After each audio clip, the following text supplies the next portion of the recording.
think this is all good. What is that? The movie, Just the Facts, man. Just the Facts. Dragnet. What a classic show, yeah. right? You write the report, just the facts. So, we've been talking a lot about report writing. One of the things with this endeavor and this app specifically that you want to bring to it is more professionalism in different areas. One area being report writing, okay? So, before we go any further, let me ask you this on camera, and I need you to be 100% honest. Of course. How are my reports?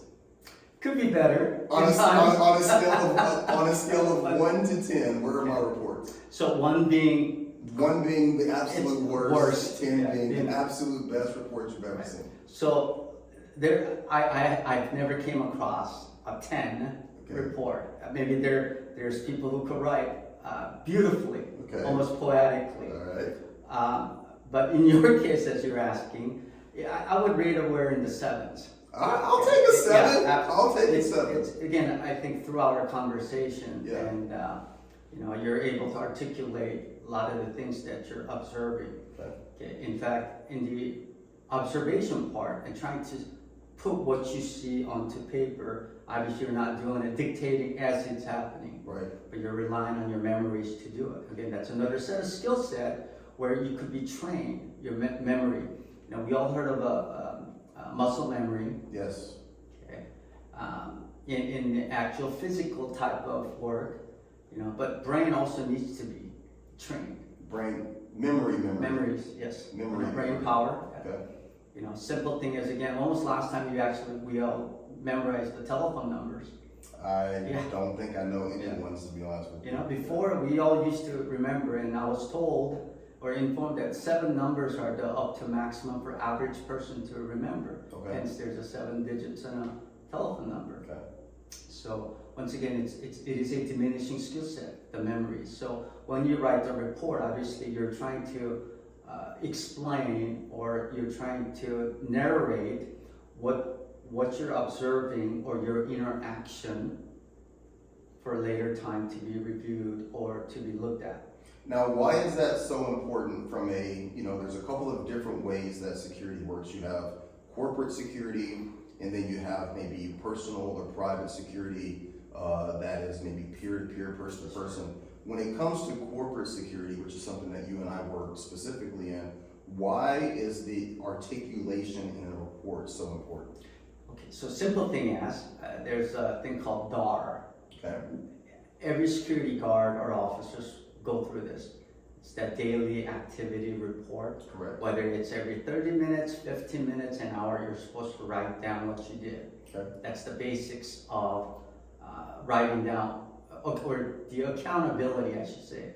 Okay, this is what I did at this particular time, and this is what happened. Okay. Okay. So broaden that to what if something did happen. Example, if you were to check all the doors every 30 minutes, and you have 20 doors to check, and you come across number 10 door, it's all of a sudden unlocked. Okay. And then you certainly have to take an action, whatever your post order says. Okay, that would be to notify your supervisor or to actually brave and go in and check for yourself, whatever you were tasked to do at that point. So whatever the action that you're doing, you got to be able to put that into a writing. Okay. So the articulation of your actions, again, putting that into the report, is to let your supervisor or the clients know exactly what you've done or what you did at that point. Most people in the more basic aspects of security, or your box store type security companies, you see a lot of DAR reports that say, check door, no issues, check door, no issues, and that's written 700 times. From a company standpoint, why is it more important to more specifically articulate what you're doing on that DAR, and by proxy, when you're actually having to articulate an actual situation? Why is it more important, or important at all, for people to be more articulate in what they're writing than just that basic, this is what I did? Practice makes perfect. That's the fundamental of our writing is the simple basics. Jack and Jill went up the hill. Yeah. Okay, and then we grow from there. You know, there's a more narrative than Jack and Jill went up the hill. Okay, so basics of writing down the very simple task into something more, a little bit more complicated, and that brings to the 4 W's and 1 H. Okay. What, when, where, why, and how. Correct. That's the basis of all law enforcement, police reports, or any kind of report as a private security industry. We must have that format. Okay. So with that said, the narrative, narrative talks about mostly of how and what. Okay. So able to explain the facts or your observation of a discovery. And again, there's a lot more detail to, the chain of discovery, or the chain of command, or chain of evidence. Okay, it has to be articulated as to, again, for the later time if it ever goes to court. Again, we'll get into that at some other point. But the basics of it is that you gotta feel comfortable. You gotta be comfortable writing the reports. Even simple thing as articulating. At 9 o'clock in the morning, I checked the front door, and it was all secure. Versus 9 o'clock, all perimeter secure. Right. Okay, I think there's a slight difference, because again, I'm specifying which door I checked at 9 o'clock, not all doors. And I think a lot of people look at that and go, well, duh. But that is the difference in a company standpoint, or the person that's providing the contract, the actual client. If there is an issue that happens inside that building, and the front door was checked at 9 o'clock, you've articulated that in the report, but something still happened inside the store. Well, now we can say, well, it wasn't because of the front door. Right. And maybe that front door is the responsibility of manager X. Maybe there's only 2 entrances, and the responsibility of the back entrance is manager Y. So now something that has happened, we can kind of deduce, maybe it didn't happen or start at this front door. Right. And I think that a lot of times with security guards, we downplay the importance of something as simple as a DAR, because it does lead to giving someone, whether that's the client or law enforcement or an attorney down the road, it gives them more information based on what potentially might have happened, after that. What are some of the things that you see from your experience of reading reports, mine included, that are typically not being included in reports? Again, this comes back down to that articulation of what you're seeing. Okay? From the moment that you're in contact or as you're dealing with the situation, there's a tremendous amount of information or the data that's coming in, and be able to take that in at some other point and then be able to write it. But again, we keep it simple. Keep it simple. As the data comes into our brain, we need to be able to put that into a writing where it makes sense for some other readers, because they're not there. Okay, so I am trying to paint as best picture as I can within the truth and the facts.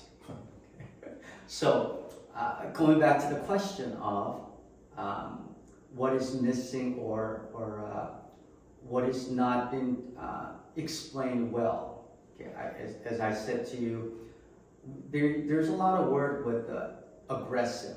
Okay, I'm just throwing that as a number one word that I hear a lot, or I see it on the report. Kind of a buzzword that we all use as officers. Absolutely. The person is aggressive. Right. Subject, the person became aggressive.